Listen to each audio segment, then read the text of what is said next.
What's up, guys? This is Dr. Kyle from Cape Chiropractic and Acupuncture coming at you with this week's movement tip of the week. This week we're talking about crawling. Now, it might sound really silly or kind of weird to some that we're talking about crawling, but it's actually a very, very simple developmental movement that we inherently do as babies and oftentimes kind of forget to do or just don't do as adults. This is a great movement to help create some stability in the shoulders. It's a really good way to enhance some core stabilization, similar to what we did last week with that stir the pot movement. So this is a great way to enhance your core game if you're bored, or it's also a great way to help rehab low backs if we're trying to create some stability. So there's a few ways you can do this. The first part of this, I'm just going to show you how we execute the crawling, okay? Similar to some of our other videos where we talk about creating stability or neutrality in our lumbar spine and our pelvis, we want to maintain this as we're doing this movement. So the first part is just getting into what we call the quadruped position.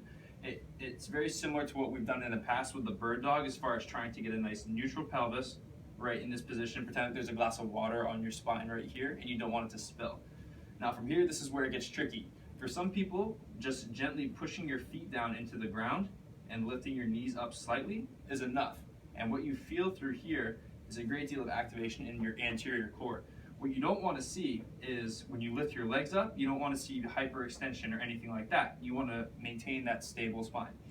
Also, this is a really good position for our arms, our wrists, elbows, shoulders, because a lot of the time we don't bear weight through our shoulders and arms. It creates a great amount of scapular stability. But be aware when you're doing this, you don't want to bring your legs up and allow your shoulders to dump forward. You want to actively push into the ground and push away a little bit to enhance that shoulder stabilization. Now, once you're in this crawling position, we actually have to move.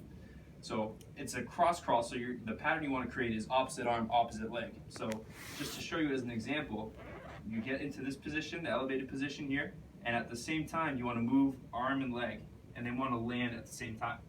Now as you do this, you don't want a lot of rocking to occur in the pelvis. So what can often happen is that people will get in here and then they'll start crawling and they'll start dumping off to the side or going like this.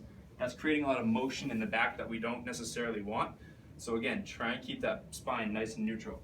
So from here, nice and steady, moving your hips and your shoulders, keeping your spine relatively neutral, okay?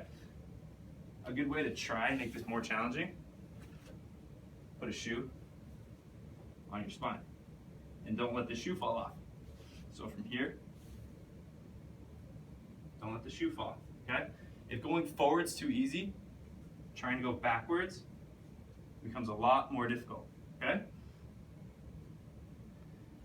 Give that a shot, see how hard it is because it's not easy, and let us know what you think. Thanks, guys.